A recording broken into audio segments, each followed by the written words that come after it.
Good morning, good afternoon, good evening to everyone around the world. I am Paul Sisler, and this is In the Moment. I love that little doomt right at the end. As some of you may have noticed, I am no longer on Twitter. I know I've been saying this on some of my shows. My account got hacked, and I probably will not, I repeat, I probably will not be going back to Twitter, X, whatever it is you want to call it, especially since he wants to probably charge a buck for everybody just to be on there. It's just no longer worth my time and all that. You can find me on Threads. You can find me on Instagram. You can find me on Facebook. You can find me on LinkedIn. So I will be all over the place, building up my accounts elsewhere and having fun doing it. So there we go. With that said, welcome to the Vellum with T. Paul Wolfrick. Hello, T. Paul. Hey, yeah, no, it's pretty interesting with the Twitter stuff because I was watching I was watching Russell Brand's show yesterday because he covers the news when it comes to the how media is handling Twitter and other big tech giants and some of the information that's being uncovered. It's pretty nefarious. Like I just kind of like I look at it, I'm like.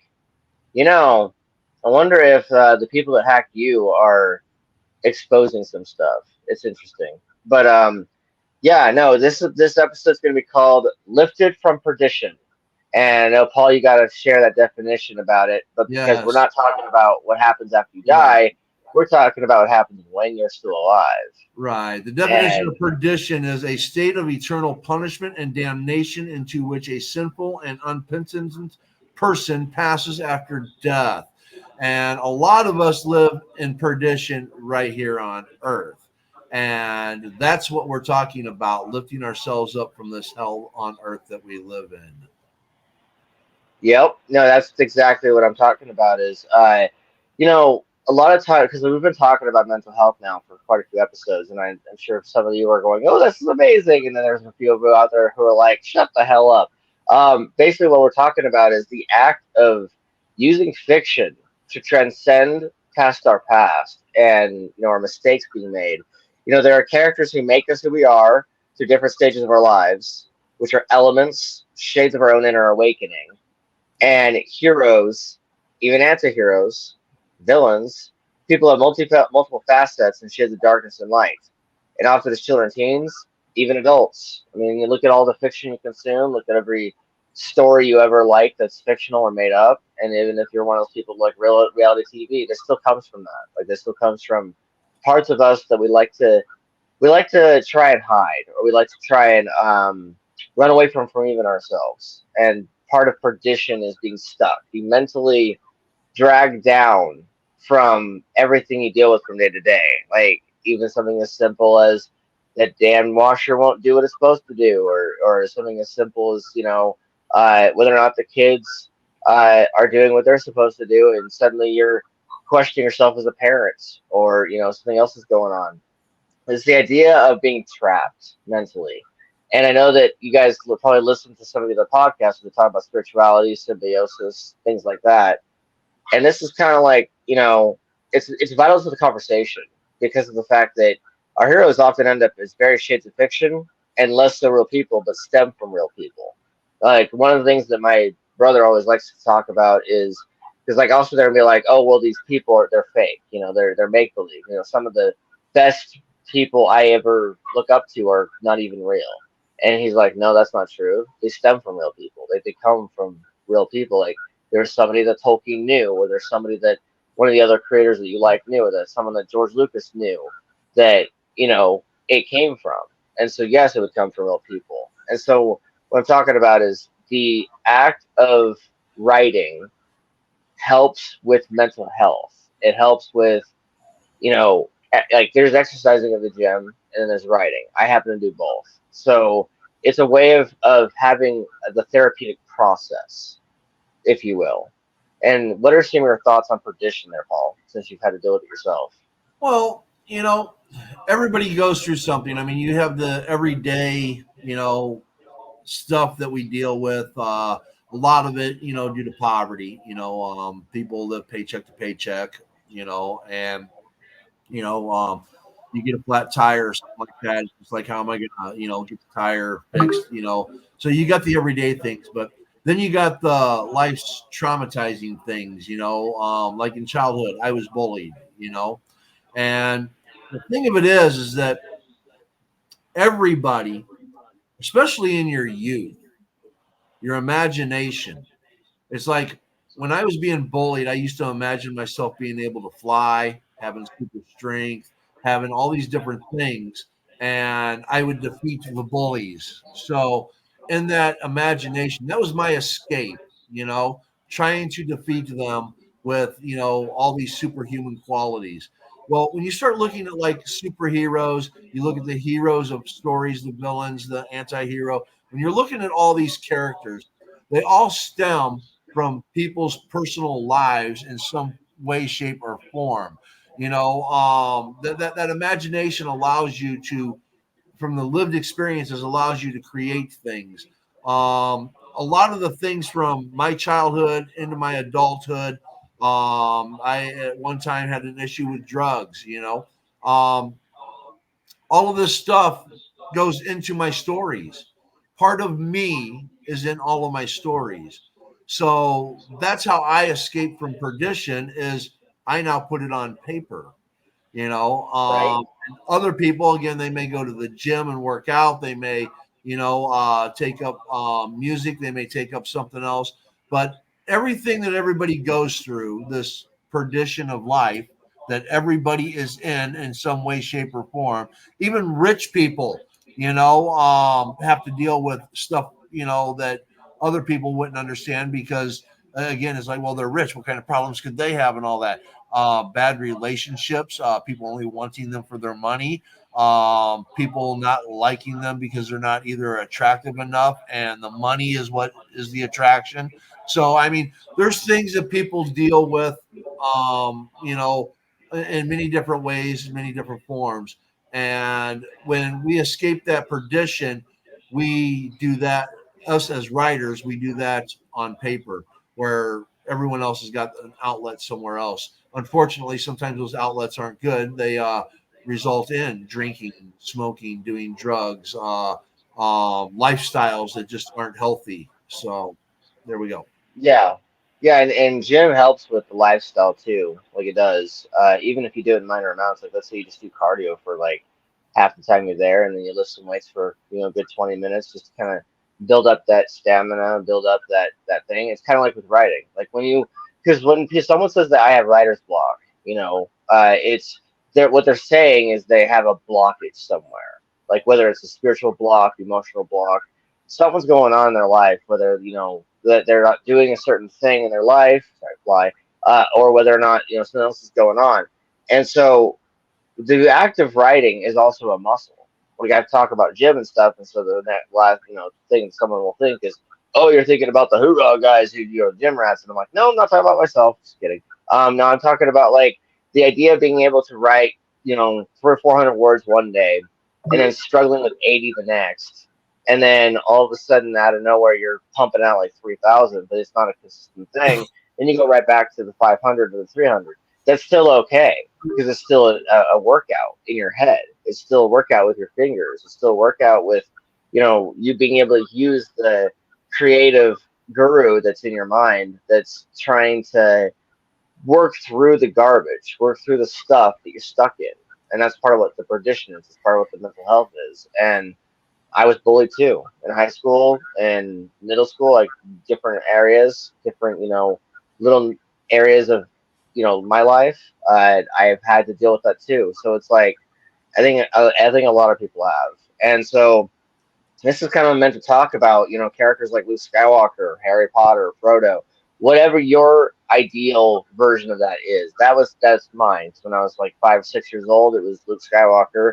Later on, of course, when I was a preteen, it was Potter, and then of course throughout all that period, it was also Frodo because you had Hobbit existed already, and Lord of the Rings was starting to come out in the movie form, and Frodo was one of the characters that was a big one aside from Aragorn. Aragorn was my personal favorite, and then there's Gandalf. You shall not pass, and so you've got different versions of that for everybody because like some people watch anime, some people watch Action movies primarily. Like my brother, he watches a lot of action movies. Like a lot of times we'll be at the gym and he'll randomly quote one of the characters from Fast and the Furious all the time. That's just his thing. But basically, the idea is that we have fiction to depend on, and lucky people have a lot of real people as heroes. A lot of lucky people do. I'm not one of those people. A lot of times I have to remind myself of people's good qualities, to be able to draw from, because a lot of times I'll be like, well, they suck. But like at the same time, it's like, well, there is some good things about them. There's some redeemable stuff about them. And so, we pull from that when we write, at least I do. And I don't know if you do or anybody else does, but I pull from people in real life. I pull from moments in fiction. Like I'll be watching a movie one day, like revisiting something, or I'll watch something new, and I'll be like, hey, I like that in that scene. Let me go ahead and draw from that for that little character beat, not the whole thing, but that character beat that might work well for something. And then I just kind of I write something that uses that as like a point of creation, initial point, and then the final thing may be utterly different or maybe very similar. I don't know, but it ends up doing something, and I'm able to get out of perdition, if you will. I'm able to get unstuck. I'm able to, for even 5 minutes, be like, oh my god, this is amazing. And then like it's not like there were some nights when I was messaging Paul over here and being like, hey, by the way, I did this, this, and this, and it was not really I'm gonna show off for 5 minutes. It was I got unstuck. Oh my god, I did a thing.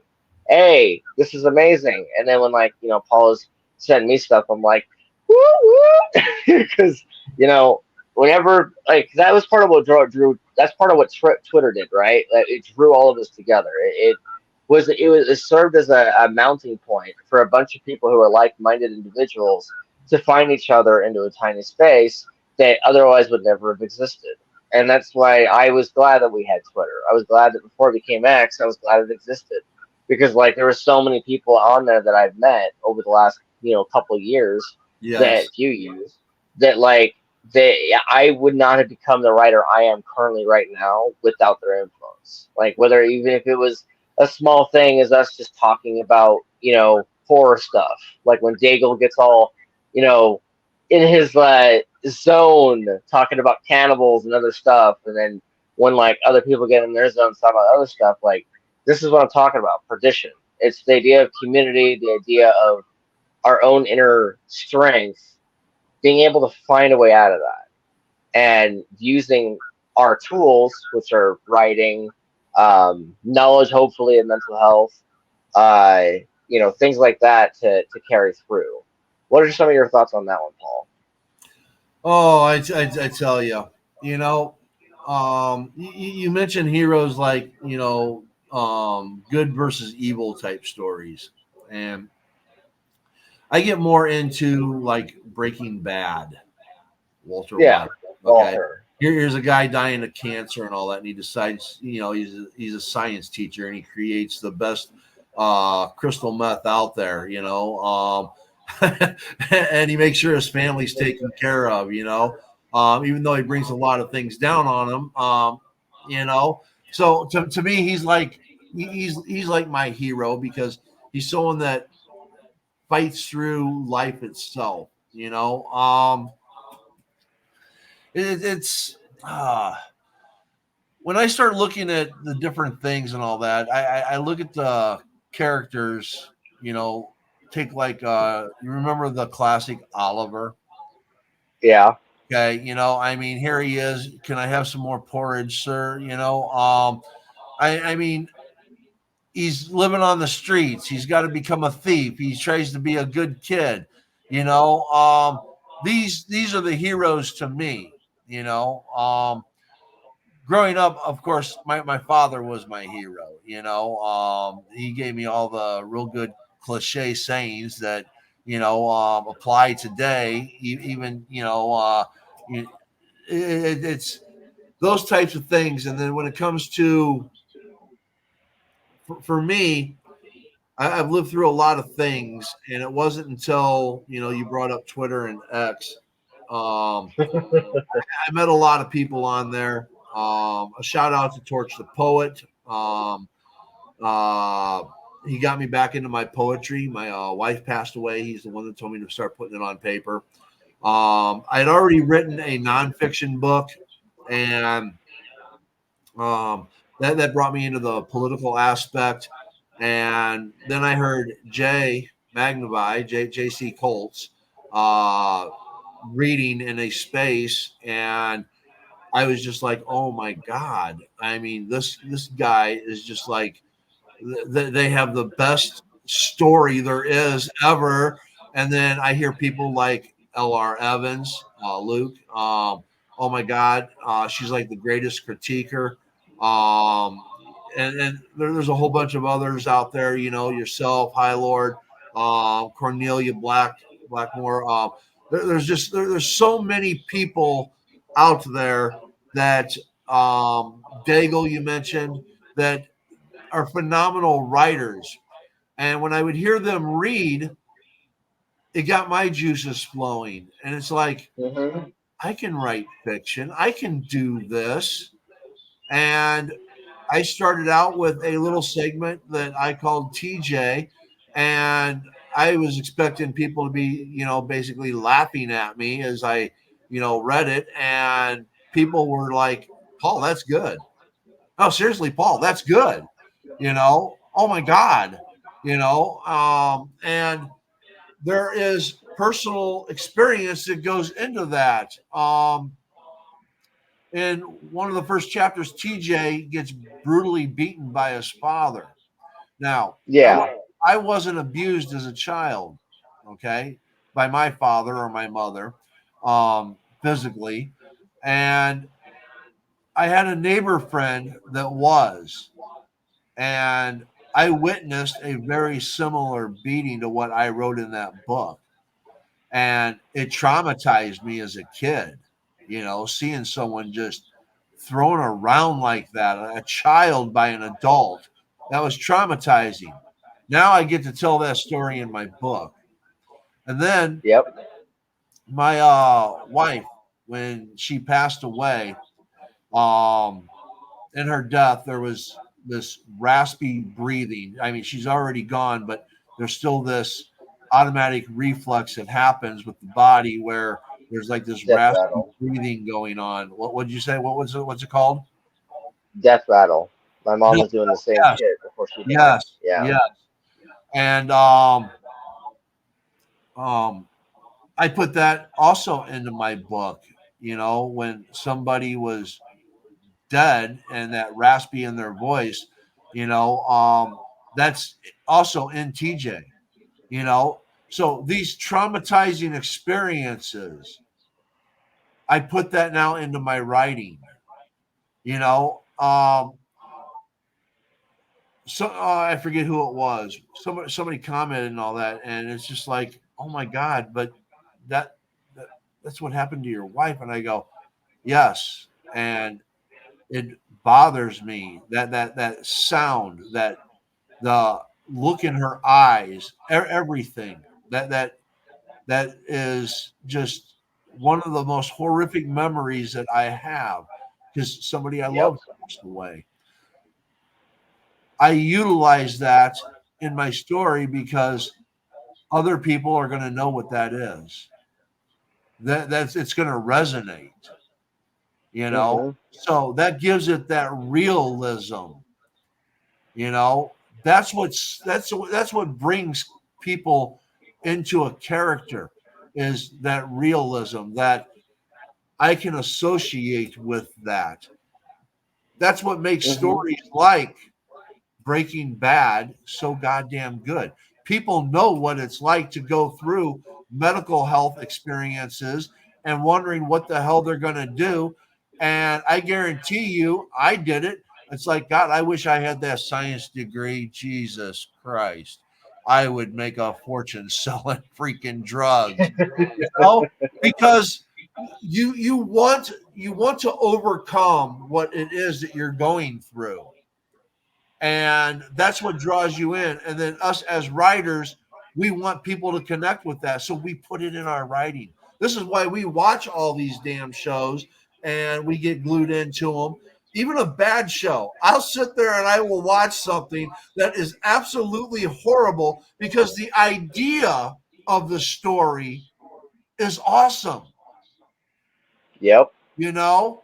And it's like, my God, if they would have had a good director and a good producer and a good writer, this could have been something because this idea rocks. Right. Yeah, no, I still remember the beginning of Breaking Bad. The first like 5 minutes is literally him coming outside of that camper trailer in a pair of underwear, and like that's all he's wearing is a pair of underwear, and he's like walking around on the outskirts of that little desert highway where Yep. where like the road is just simply dirt and stuff, and him like doing that, and the whole time you're like going, what's gonna happen now? Guy in the total his underwear is totally running around naked, nearly bald, bare naked. And then, like later on in the end of the initial intro arc, same guy who was running around in his underwear gets in a confrontation with some people in a giant building, and they're not exactly taking him completely seriously. And that's when he takes the little rock, this little thing that's like super tiny, fits in your pocket. Which of course I joked about last night when we went to the haunted house, and they were like, did you bring explosives? Did you bring this? Did you bring that?" I'm like, "Well, I ain't Walter White." But like basically he takes that little rock and he throws it and the whole building just goes boom and he's walking out of the building. Like that's still electric. That was one of the things about that show I loved the most is just how gray it was and how like between the edges of what everyone thinks is good and evil, and like it kind of forced you to re-examine and retouch on what that even means. Like, what does it mean to be truly evil or truly good? What does it mean if you're somewhere that's in the middle and you're not either one?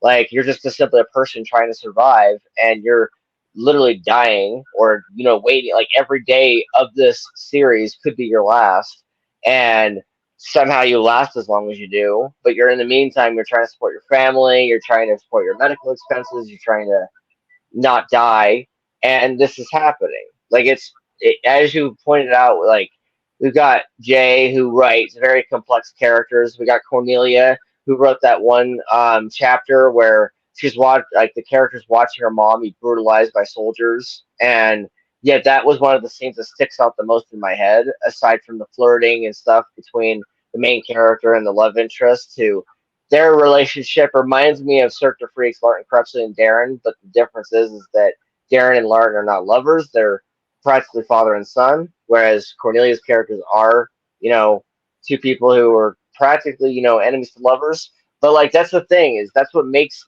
everything relevant. That's what makes it all resonant with us, is the fact that when you take those situations like your wife's death, which I know that at some point will end up in something, just like mine did, because that's just how we are. But then you got like Cornelia and you got Dago, and Cornelia draws on past lives. Like she's an interesting case because she doesn't just delve on what's happened to her in this life. Like she remembers previous lives. Like people are like, "Oh, do you believe in reincarnation?" Cornelia absolutely does, because she literally will have a flashback in the middle of eating breakfast, and it'll be a life that's not even now. It's a life that happened 500 years ago, and she's like, "Where the hell did you come from?" And so she's trying to figure out what that memory is attached to. And like, because often our memories are attached to objects, attached to senses, attached to music pieces, things that we experience, which is part of why it's part of the memory. And with hers, it's something that isn't even part of this life, so it shouldn't be tied to anything. And yet she touches a box of cereal and remembers a flashback of running in a forest or something. Like, there's so many different random things that happen with her, and she draws on that to write her own books. Like, it's pretty great. I know she's involved with her spirituality stuff, with her Reiki stuff. Which, by the way, if you visit Cornelia Blackmore on her Twitter page and then her Facebook page, you'll eventually run into her Reiki page. I do not remember the details, but she does great stuff. Anyway, quick plug. We need to get her and Daigle back on the show.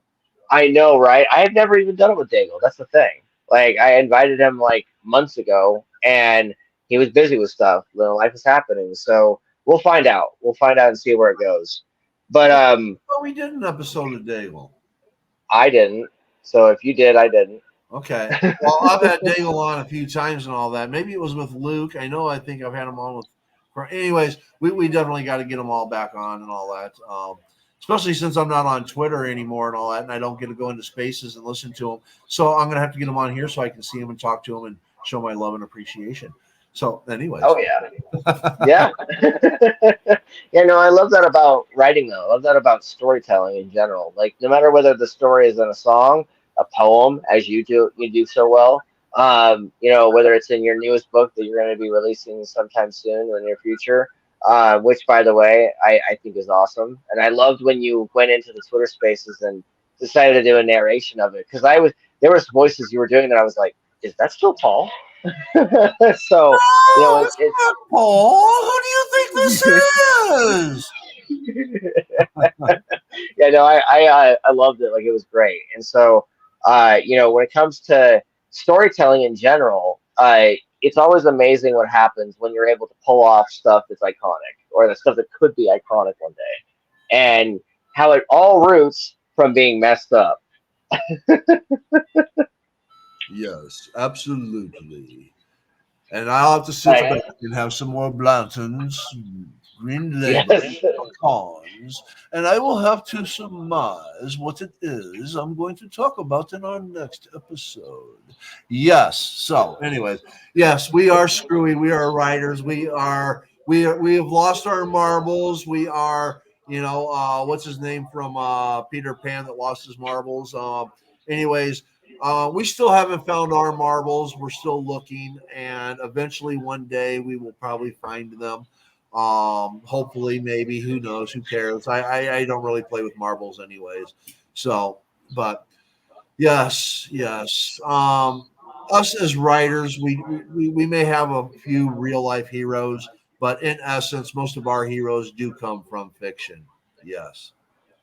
Some of Uh, the best quotes also come from effed up moments. Like my sibling called a family member a trapped bird in a cage or a trapped bird in a cage full of a house of cards. I think that's how the quote went, and it was a really epic line. And I had to send it to my aunt Tammy just to be like, by the way, Nico said this, and it was a good line, but it was surrounding a tragedy that's currently going on with my family, but it was a cool line, and a lot of different cool awesome lines come from real life, come from people in their trials and their darkest moments, and hopefully we're able to gain some art from it. yes. Yes. Absolutely. So Absolutely. yeah, the symbiosis of reality and fiction converge when our minds in fiction, the breathing essence of paper and ink, the vellum of our creativity presides inside this concept and stem from mental health. It stems from our ability to be us. Yes. Yes. Every fractured aspect of our mind, everything that has been broken and mended, all that scar tissue holds memories that we put on paper, and that it helps that scar tissue regrow into something stronger and healthier. Because we all the things, and again, this isn't just people that have gone through extreme traumas. Again, everyday life is a trauma. No matter who you are, what side of the tracks you're on, everybody's living through something. Everybody's living through something, and if everybody would put it, I mean, think about this: you go to work, everyone's got that one employee that just won't leave them alone or won't quit bothering them or will come up to them and hold conversation that you just don't want to be in because it's nonsensical conversation, and you sit there and your imagination starts going wild, and you're imagining how you would like to just take this paper towel and put it up into a ball and shove it down their throat. You're imagining how you could throw them out of building. You're imagining all these different things. Well, in essence, when you're imagining all of this stuff, you are writing a story in your head, and Hmm. when you do that, you are creating this story. And you have chapters and chapters and chapters and chapters of story that may have gone on for 10, 15, 20 years. Well, why not put it on paper? Why not sit down and when you have this imagination going on about a boss, a fellow employee, a person at church, a person at the social club, a person that you go and shoot around the golf with, whatever the case is, there's always somebody that just really irks you. Well, there's your villain. There's your villain. Yep. And now you're the hero. Write the story. Lift yourself from your own perdition. Yep, exactly. And that's kind of what I like to talk about when it comes to storytelling. Because when I first started writing, when I was like 15, 16 ish, years old, like I'm, because I was a gamer as a kid. Like my eldest son is really showing me who I was as a kid because he's absolute, gaming addict, and like it can get a little much, and I have to like pull him away from it sometimes. But when I was I think it was 11 or 12 years old when I finally started writing, but like it wasn't anything good. It was like what you would expect from 11 or 12-year old, where I was like, it was like I think I was trying to do a diary of some kind, and I didn't know how to, convey anything. So I was writing down simple things like I ate pizza, or mom made me do laundry, ew, or something like that, and like it was kind of silly and stuff. But I didn't actually take it more and more seriously until I was like 15, and that's when I was like, wait a minute, you can get paid for this. And like, because like I didn't know how any of it worked. I just knew that books were in the library. I knew that teachers were assigning books for reading for class, and you had to do homework on it, or you had to do an assignment, or something of that nature. I didn't realize that somebody was going into a business deal with a publisher and being like, give me money, and the fact that I could potentially get a video game out of it. Like I was just like, oh wait a minute, what? And so I think it was like 15, 16 is when I started really taking it seriously. But 14 is about when I actually started using it for therapy. Because dark event happened in my life. My mom tried to fight me because she wasn't the same person she was when my kids were born. But she was, she had her issues, and I decided to transcribe that into the story. And that whole thing you're talking about, where like that is now your villain. My mom essences of her, because I didn't want to make her the be like publish the story one day and then people be like, is the mom your mom your villain? Yes. No, instead I wanted to do is I wanted to take and make her different, give her a different name, probably a spin-off of her real name. Give her a name, and then give her a sort of like a background that was similar to what she already had, but change enough of the details where she's fictional. And what I did was it became therapy unintentionally. It wasn't like I woke up and said, I'm going to use my writing for therapy. I didn't know what that meant. I just knew that I was in pain. Everything sucked at the moment, and I needed to write it down. And then the therapist told me, that's a form of therapy, by the way. And I was like, wait, what? But like it was new to me back then. And so when it comes to storytelling, that's what a lot of us do. Like I've met some incredible people who have amazing stories. I've even had one of them on here. I had Jazz on here, and she wrote her book on trauma, and wrote her own version of that, and it was awesome being able to talk to her about it. And it's this thing that's fascinating to me. The idea of being able to take your pain and like hold it up like this, like, metaphorically, of course, and then be like, hey, by the way, paper, there you go. You're welcome. And just kind of just hand off the baton to a fictional character that is like, thanks. Now you gave me child abuse. Thanks. Now you gave me death. And it's like, yeah, have fun with that. Have fun wrestling with mortality for the rest of your life. Good luck. I'll be here a little bit. It's like, wait, are you God? I mean, I guess it's kind of like dealing with that. But like, we are our own. But like, basically, that's kind of what it is. It rises with the pain of our hearts, our souls, and burns with the tears of our past. Sometimes I write some really good lines in these outlines. But our darker selves breathing in the shadowy corners of our minds, often we hide from them. Tell ourselves to be the best versions. One of the things I read from Cornelia recently, which was awesome, was the true reactive healing isn't being the best version. It's learning to love the worst version. It's Right. learning to let go of the pain of being the worst version, because that comes from the same thing. It's basically when we hide our inner child, the one that's hurt, the one that gets hurt first. It hurts parts of us, and then the hurt extends to our adult selves, and often never becomes whole. I often end up struggling with that until your 70s, 80s, 90s, and then you sit there with life of regret. If you're one of those people that end up with that experience, and it's not a good thing. So hopefully by using writing, we're able to escape our own perdition. A perdition that it's a mental trapping. My dad is one of those people that's dealing with that right now. He's dealing with his own perdition. He built a bird cage. He climbed into it thinking it was going to be great. Walled off all the edges from all the hate and all the hurt and stuff that he thought he perceived to be happening, and now he's trapped.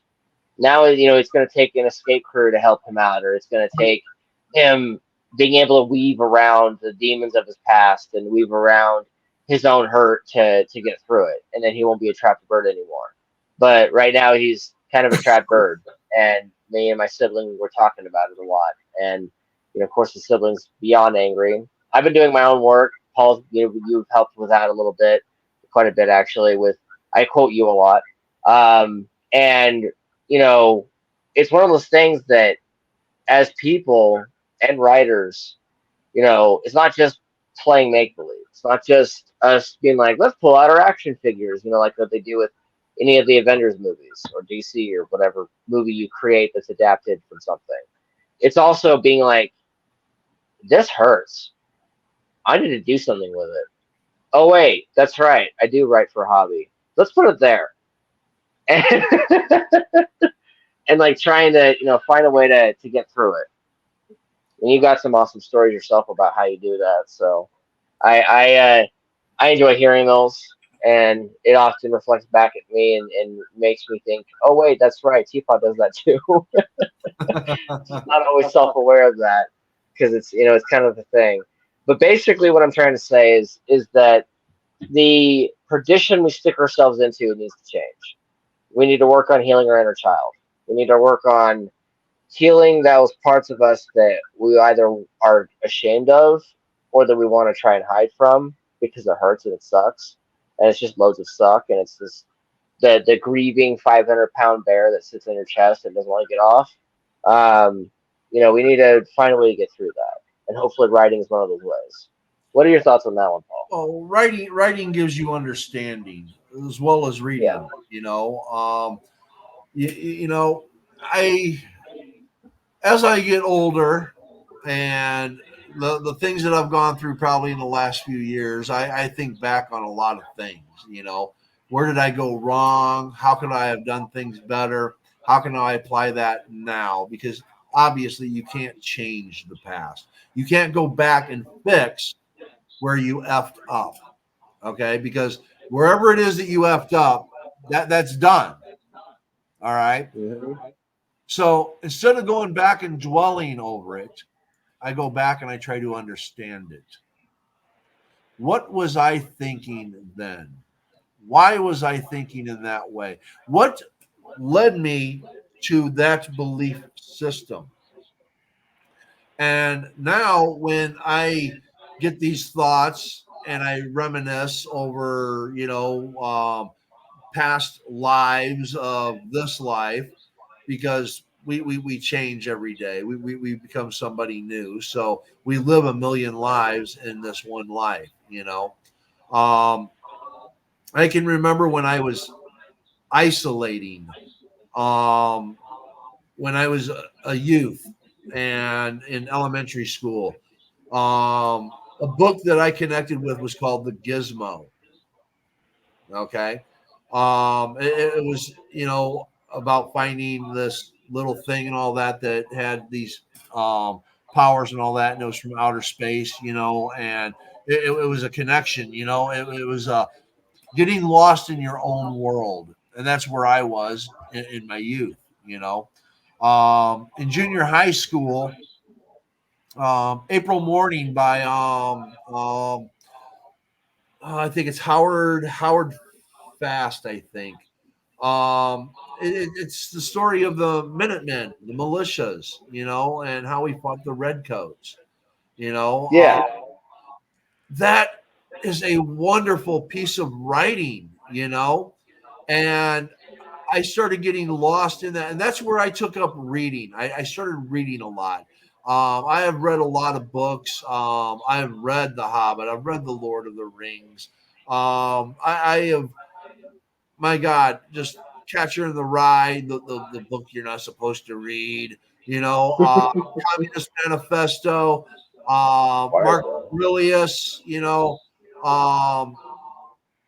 I love to read. I've gotten books on poetry. Reading as an escape. In my lifetime, I have probably read like 200 books. And I want you to think about that. I want you to think about how long it takes you to read a book. The Robert Jordan Wheel of Time books, the Sword of Shannara, that whole series, Conan, just all of these different escape routes. And that's what they are. They're escapes because the world we live in has pain in it right now, things I don't want to deal with. So I escape to this other world. And I think because I have read so much, I love knowledge. I've read a lot of nonfiction. I have read a whole set of encyclopedias. I have read a dictionary. Somebody might be like, well, what the hell? Why would you read a dictionary? You want to talk about something that will increase your vocabulary, something that will increase your knowledge, your worldly knowledge? Read a dictionary. Read every single word and its definition. You want to You'll talk? find words in there that you're just like going, where did that come from? Anyway, keep going. Yes. And you want to talk about something that gives you a perception of things, okay? I have read the Bible, many versions of it. I've read the Quran. I've studied Hinduism. I've studied Buddhism. I've studied Taoism, Confucianism, the Code of Hammurabi. The more that you read, the more you have the ability to deal with everyday life, whether it's fiction or nonfiction. So you want to lift yourself up from perdition, the horrible world that you live in, the horrible things that you go through. Read. Pick up a book and read. And that is going to give you a thought process. It's going to give you a new way of thinking. It's going to give you a look into somebody else's mind, somebody else's thought process. And with that, everyday life doesn't seem so bad anymore. Even though you might, again, you get that flat tire. What am I going to do? Well, do I have somebody I can borrow money from? Do I get it plugged? How can I get the money and all that? Is there anything I can do about it right now? Well, okay, no, there's not. Maybe there's somebody that, okay, maybe I got to take the bus. Maybe I got to do this. You're going to find alternatives, and it's just not going to hit you as hard. Yeah, you still are going to go through some sucky times. You're still going to go through some experiences that just really suck, but it makes it easier to get through it. Because the one thing that you do learn, none of it lasts forever. You too shall get through it. You will get beyond it. You will get past it. And you are going to be able to turn the page and read a new chapter. Because everybody gets to turn the page and everybody gets to read a new chapter until that book is done. And when that book of life is done, then we got other chapters and other books to explore and a whole new world. Or if you're the materialist, you're going to be like, well, that's the end. We're done. We turn to dust and there's nothing more. Well, then so be it. Bottom line is enjoy that book that you're living. Yep. This too shall pass, right? Um, Basically, when it comes to what you're saying there, it makes me think of, healing isn't just facing ourselves, it's embracing our darker selves and then healing it. Because a lot of times when someone thinks, oh, if you're going to embrace your darker self, that means you're going to be, you know, you're going to be doing those darker things. You're going to be doing horrible things. It's like, no, no, you're forgiving yourself for having that side. You're forgiving yourself for having the shortcomings. It's being able to let go of it, being able to heal it, growing in it, thriving on the pain and the tears of our trauma. Basically being able to hug it, to be able, because a lot of times trauma is also confusion. How do you handle stress that comes with traumatic flashbacks? Pick up a book. Pick up a book. Seriously, pick up a book. Either It's not wrong.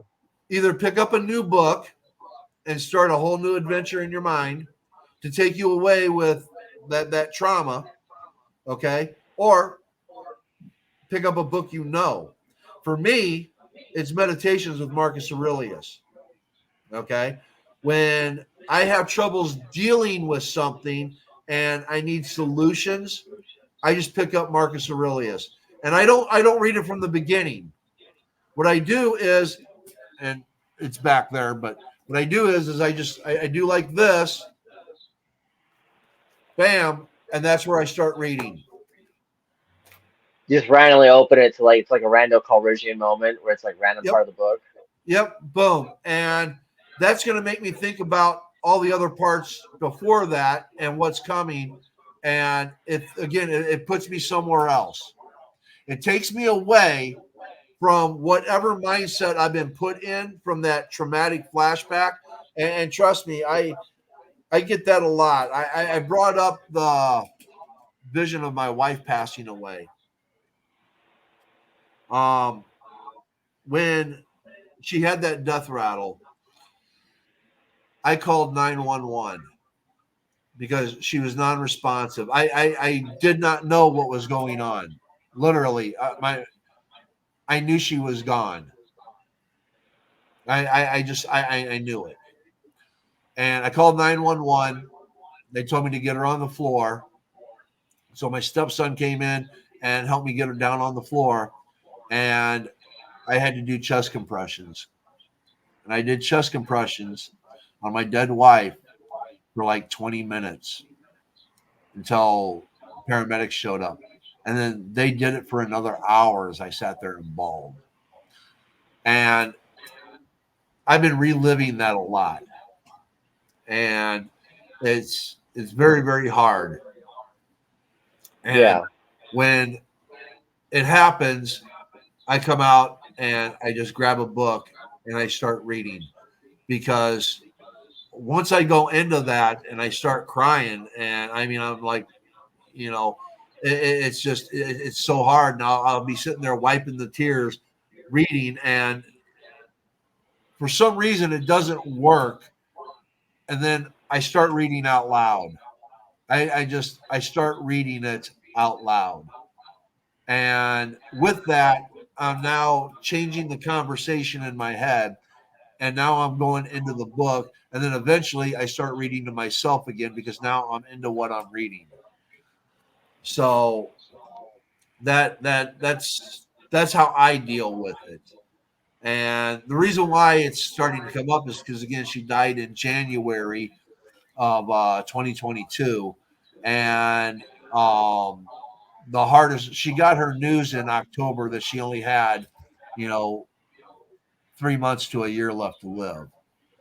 Dude, And Paul, you can bring it up as many times as you want. You can go into as many times you I need know, with me, yep. and all the haters kiss our asses. And here we are, we're in October, and this is like going to be the hardest 3 months for me, because October, Halloween, we used to decorate. November, Thanksgiving, it meant something, especially to her. Christmas, my birthday, 2 weeks later, January 7th, her birthday. And then January 22nd, she passed away. So it's that's Yeah. where I'm at right now. So my mental state is very, very fragile. But again, I pick up the book. I come on here, social media. Um, that's what I do. So, how do I handle the stress that comes from traumatic flashbacks? I read, Ghostel. I read. That's a very fair approach, very fair methodology. I mean, learning to transcend beyond the injured bird trapped in a cage of our pain, covered in a house of cards, is a way that you're doing that. Reading, it's being able, like for me, lately especially, it's been listening to podcasts. It's been listening to audiobooks more specifically, because then you're able to get transported to another world, or able to, or in my case, sometimes it's Sandman. It's wandering around with the endless, Morpheus, the Sandman, and watching as he's going through different realities of time, and helping out people around him. And it kind of feels like you're a minor god walking through time when you're in the Sandman universe. And when they're in another universe, you get to play with other characters too. Street Stoics on Spotify, eh? Yes, I've been listening to that. That's another good thing. My friends Bryce, Stoic Bryce, and Stoic Benny, the Stoic Padawan. They have a new thing called Street Stoics on Spotify. Um, I tell you right now, if you want something to give you a perspective, check out Street Stoics on Spotify, and of course on Wednesdays and Saturdays on Twitter X. They have a Stoic space on there. Stoicism, Stoicism. I have a show on Mondays, Becoming Stoic. Stoicism is also to answer your question, Ghostel.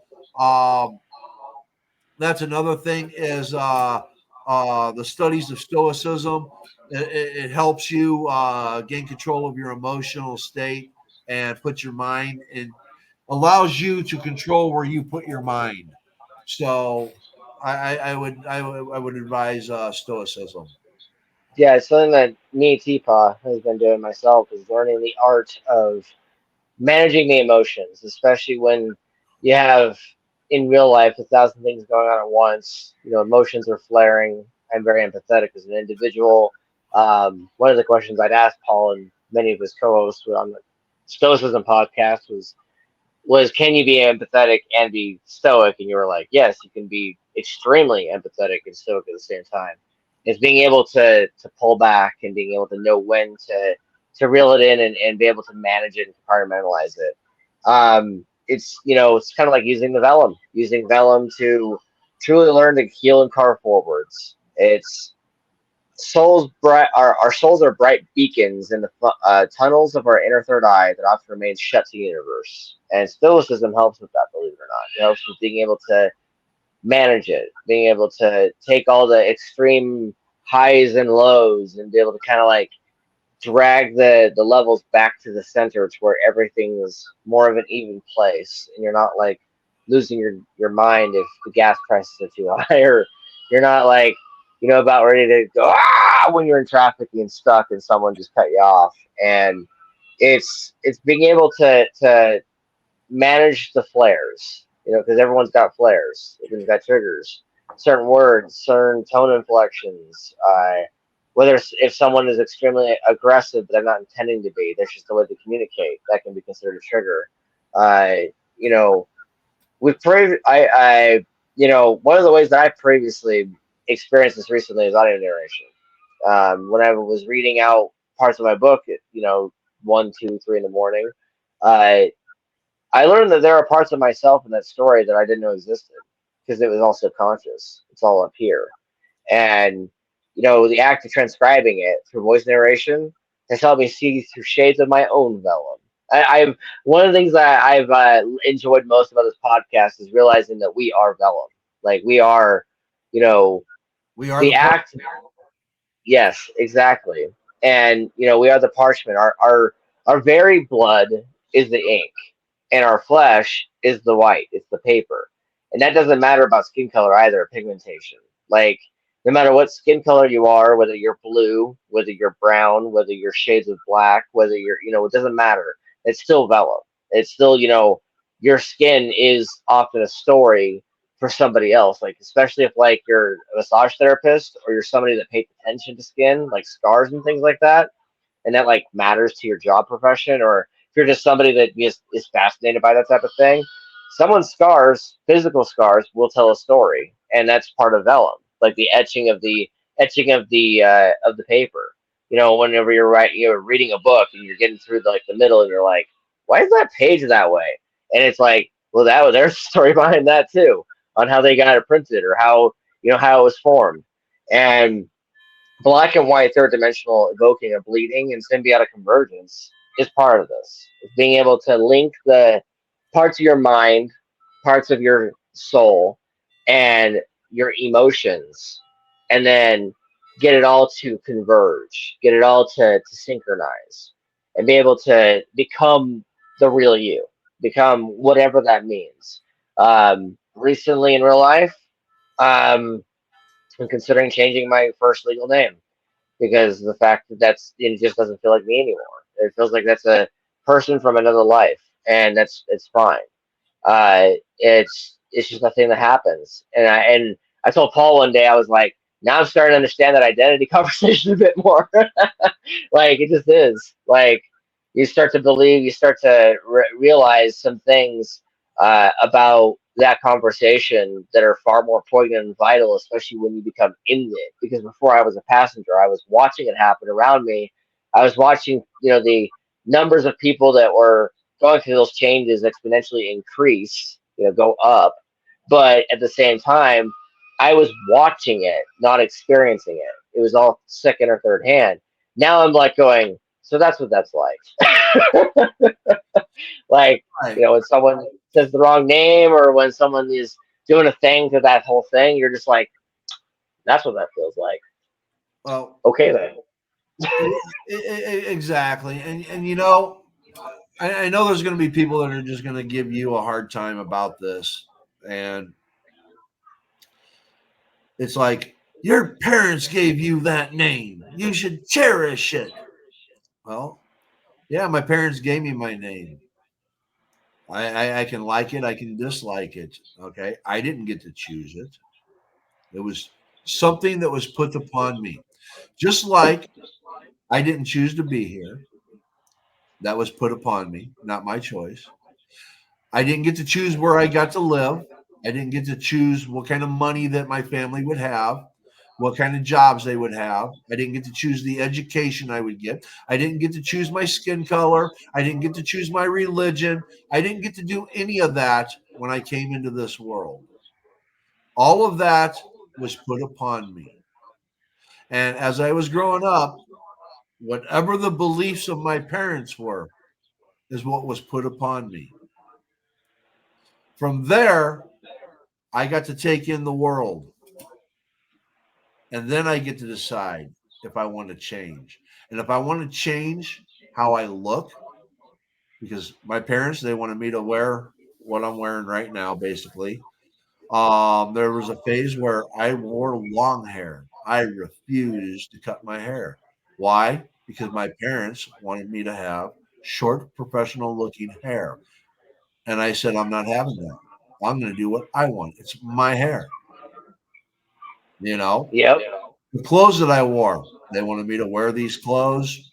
No, no, no. I wanted to wear what I wanted to wear. I had a job. I could make money. I can buy what I want. I remember when I pierced my ear, my dad had a conniption fit. Oh my God, when he found out. And literally, I had when I was 16, and when he found out, because I hid it, I used to put putty over it. And one day while we were eating dinner, the putty fell off. And he told me, that comes out, or you get your stuff and you get out. Oh Literally, wow. I had to make a decision on whether or not I was packing my stuff and leaving, or if I was taking the earring out. I took out the earring. Yeah. Luckily, it had already healed and I still had the hole. So then I could wear my earring at school and everywhere else, but not at home. But that was okay. I was living under his roof. I respected his rule. Afterwards, I also got a tattoo. Again, my dad said you can't have any tattoos. Why would you do that? Why would you do that to your body? So I got a tattoo. I did my own tattoo. You know, it's not a very good tattoo, but I did my own tattoo Yep. because I became me.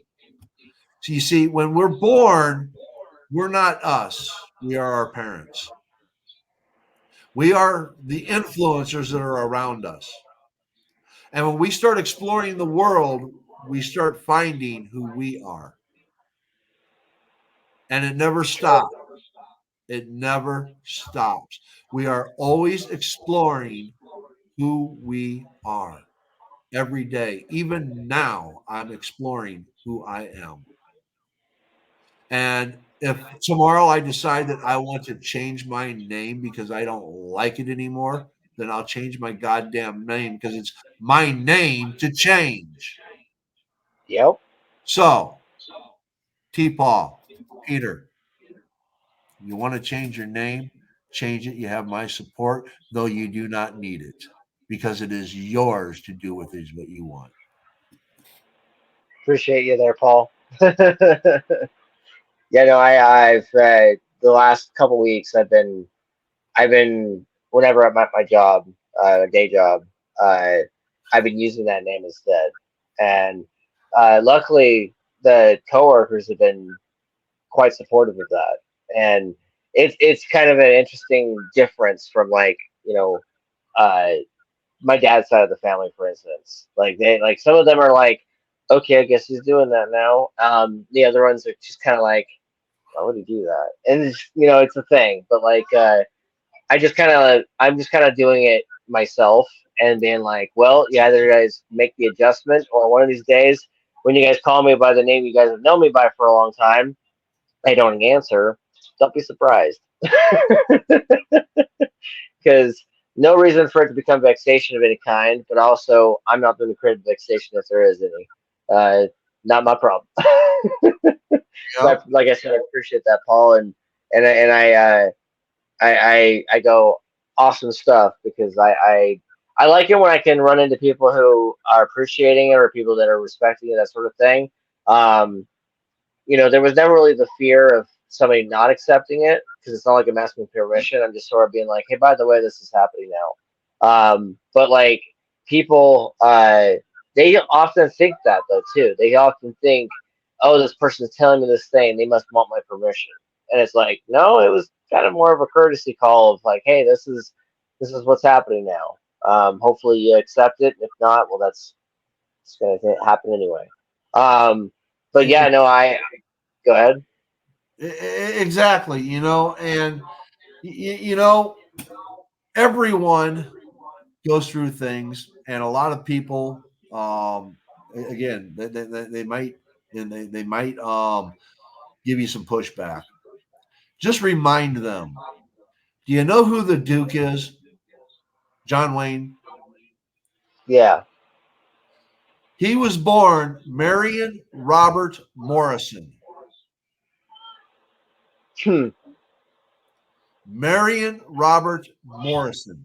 Can you imagine the Duke Marion Morrison? I could actually myself, but probably the people that like him a lot would not be able to imagine that. Like Right. my The Duke father-in-law, for instance. John Wayne. You know, famous people change their names, because it won't, their name won't sell. So they take on a whole new identity and they become that identity because that's who they are. Okay. John Wayne was never Marion Morrison. John Wayne was Yep. John Wayne. Like him, hate him, love him, doesn't matter. That's who John Wayne was. Indeed. Thomas isn't Thomas anymore. Thomas is Peter. Yep. So there you go. That's all I wanted to throw in, is that other people have changed names and people don't give them a hard time. So if anybody ever gives you a hard time, just ask them if they know who Marion Morrison is. That's John. Yeah, I'm definitely gonna pull that now, especially since there's a lot of people in my family that absolutely love that guy. And I'll be like, "So you know how Mary Morrison is?" And they'll be like, "Wait, what?" Like, yeah, you remember your John Wayne you love so much? Yeah, that's him. Wait, what? Yeah, it's his full name. There you go. All right, T. Paul. Excellent show. Any final closing thoughts? Pretty much. I mean, we've talked about how the heroes tell. We've talked about different versions of it. I'll just simply close by saying, if the idea and act of transcribing your thoughts with the vellum helps free you in some way, then consider yourself one of the lucky ones, because a lot of people don't even get that luxury.